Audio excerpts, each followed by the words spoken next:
Hi folks, this is Annette of AnnetteLeonard.com. Thank you so much for joining me here for another episode of Chronic Wellness. Today we are on part 3 of a 4-part interview with teacher and author Arlene Faulk.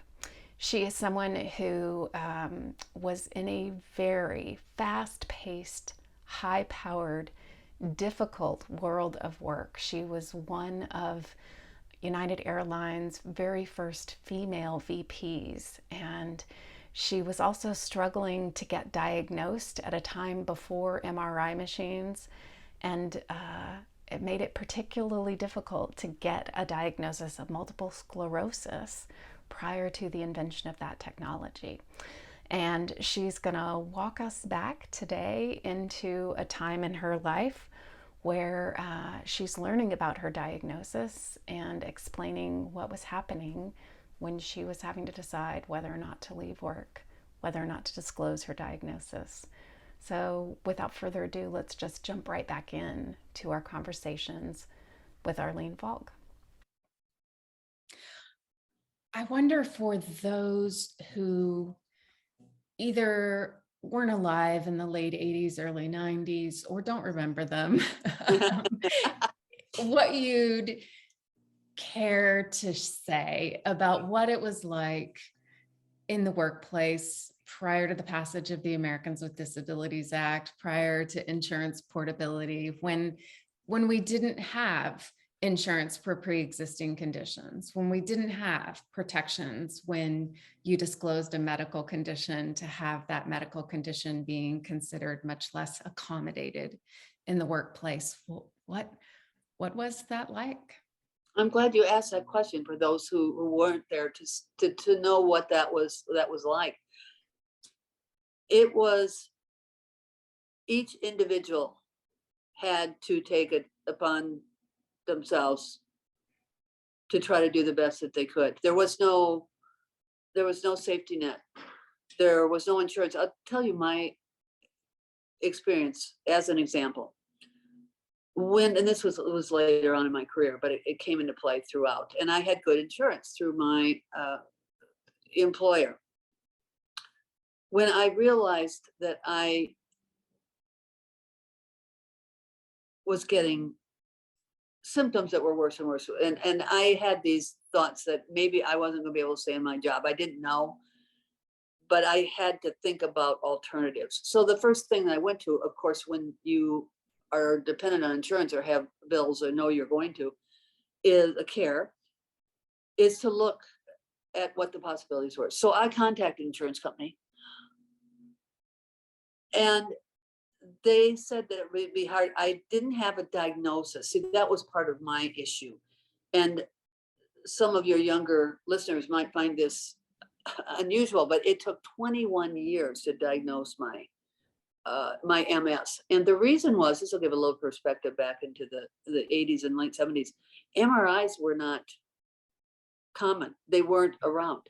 Yeah. And so in my case, I had CAT scans and I had spinal tap, lots of prednisone, more prednisone than I'd like to think about. And then if I had to have some strong steroids, stronger than prednisone, I had to go into the hospital for 3 days. They did a night drip that was 8 hours every night. And that's the way that happened. So I obviously was concerned about insurance. That was expensive stuff. Without having a diagnosis, it was very difficult talking with the insurance company. They, as long as I had insurance, they would pay for it. But when I was saying about, well, what if I can't work here? What if I have to leave? Once I had that diagnosis, I was told by 2 people, very knowledgeable people, you're uninsurable. You are pre-existing condition, and there's no way. Once you have the label, it makes no difference how severe it is. It is the label itself, and you just have to live with that. And if we were to find something, some kind of alternative, maybe, this was in the 80s, maybe we could do something, or $10,000 to $15,000 a month, but that's not for sure. And it's a horrible, you feel stuck. I mean, I just want to give pause to that for a moment. In the late 80s, $10,000 to $15,000 a month, Yeah. maybe. I mean, that's money that most of us can't conceive of Uh, now, much No, no, less.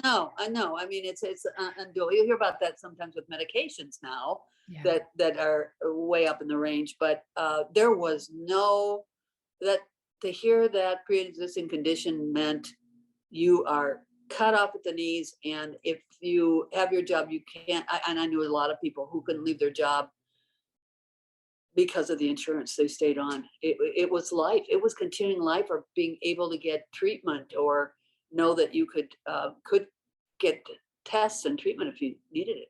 Yeah. Yeah, it was just awful. I think about how stuck you Yeah, must have stuck. felt at times, and how that must have also led to how gagged you must have felt about not being free to, even if you wanted to, tell the people that you might have chosen to tell. Yes, because you do, and then and not just in my job, but I knew others in other industries who are dealing with the same thing, and they were afraid to tell, because once you do, well, what if she gets sick, or she can't come to work? Is she reliable? They start making up what ifs that may or may not be true, and it's anticipating. And so that is a very hard thing to live with or be around. What if you can't do this? And you can't live in hypotheses. Yeah, the repercussions were The just repercussions. Yeah. too dire to even consider. Yeah.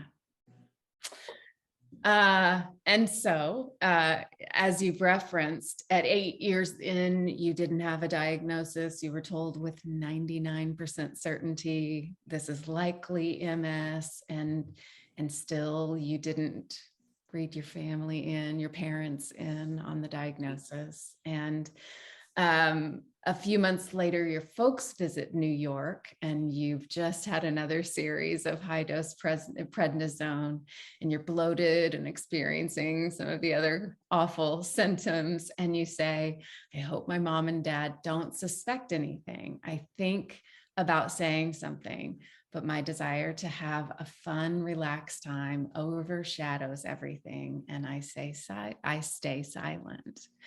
And as you look back on, that time with them when they're both still around, and you're going through New York City together, what do you reflect on as you think about, silencing yourself and thinking about having a fun, relaxed time, being at odds with being transparent with them, and that kind of struggle that was happening inside of you that you were clamping down and keeping quiet about? Yes, we had a great time. I remember that time very well in New York. What I did, I was able to, in my own head, what I will call compartmentalize. So what I was dealing with, even though it was real, and let me just say what was real at that time. I had a CAT scan because I had some more symptoms, some new symptoms from what I previously had, and had the diagnosis there was it was neurological. I had lost 85% of the hearing in one of my ears, so my sound and it was off in terms of hearing sounds, and my head felt like it was swollen. So when my head was on the pillow, it felt like it was about 6 inches off. It was very strange, the feeling. And they said it over time will get better. As you said, prednisone. I was on more prednisone. So I had not. I mentioned earlier, my father was a medical doctor. He was excellent. He was just smart, wonderful with his patients.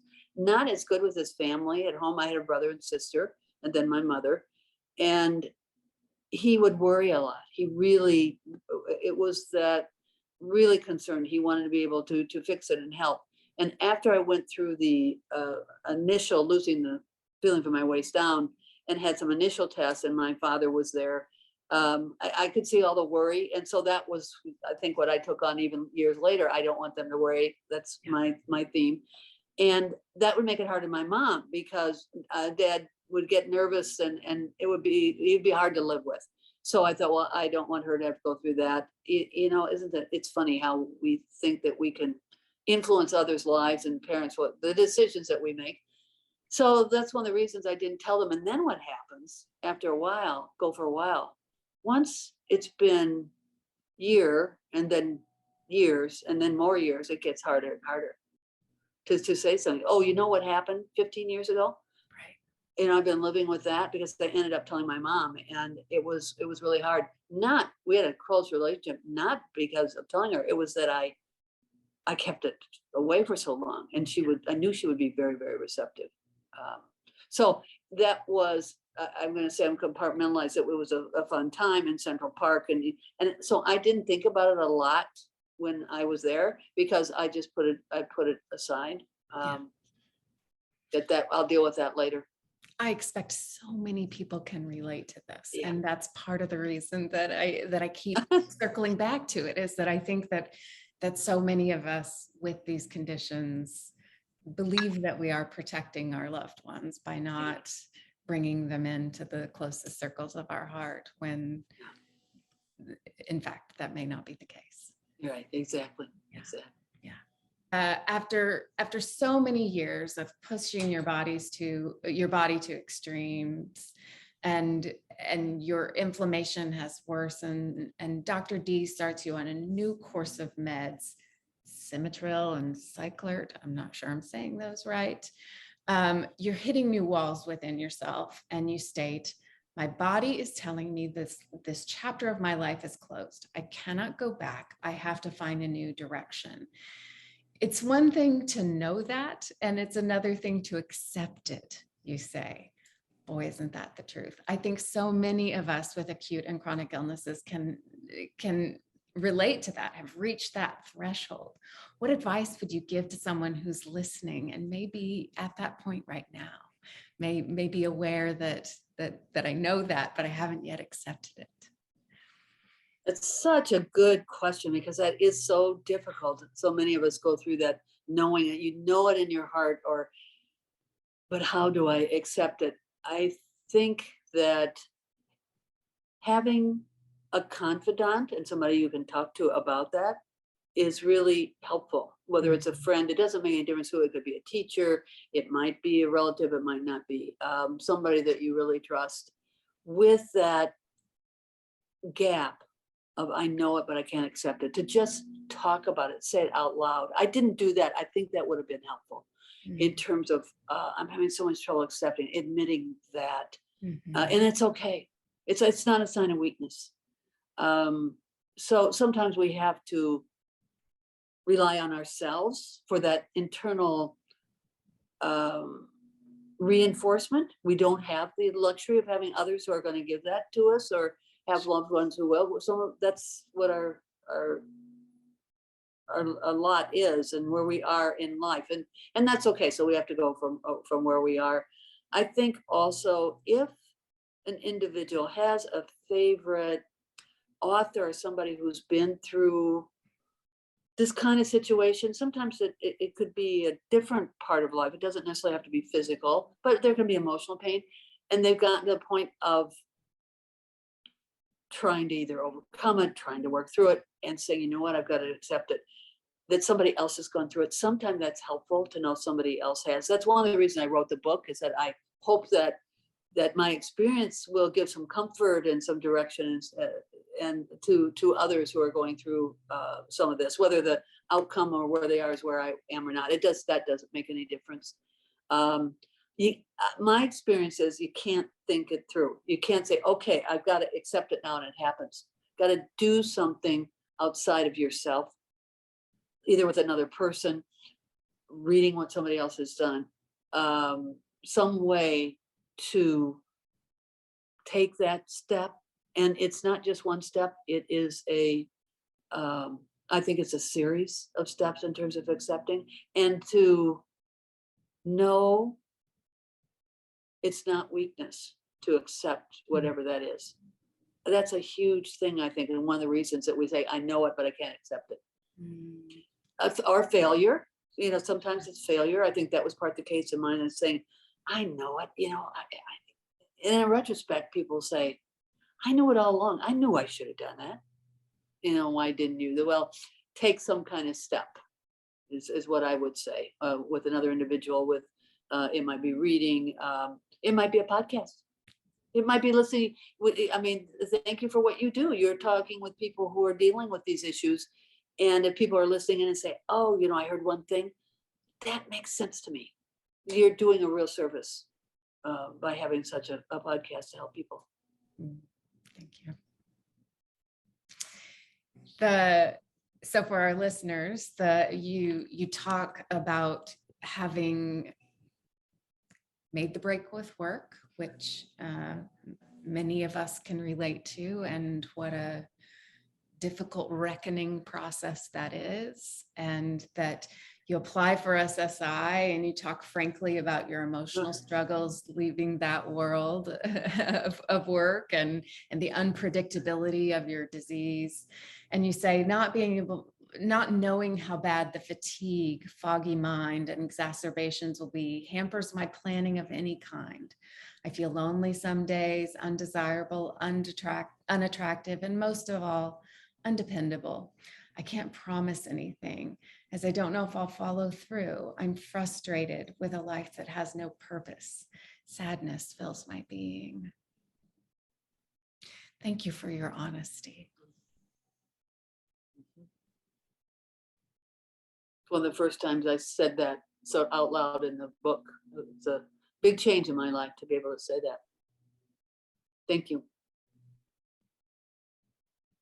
I'm almost brought to tears just as I read that, because it's so truthful. Yeah.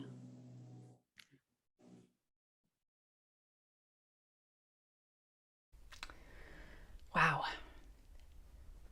Thanks for joining me, and you won't want to miss tomorrow for our fourth and final segment of interviews with Arlene Faulk, where she'll talk about her discovery of Tai Chi. She found this modality more than 25 years ago. She's been teaching in it for more than 20 years, and it has been nothing short of life-changing. So she's going to talk a bit about that. She's going to talk about recovery. She's going to talk about what it means to make changes in your experience of pain and give some advice to those of us out there listening. If you don't already have a copy of Arlene's book, Walking on Pins and Needles, you have a chance to win one from me.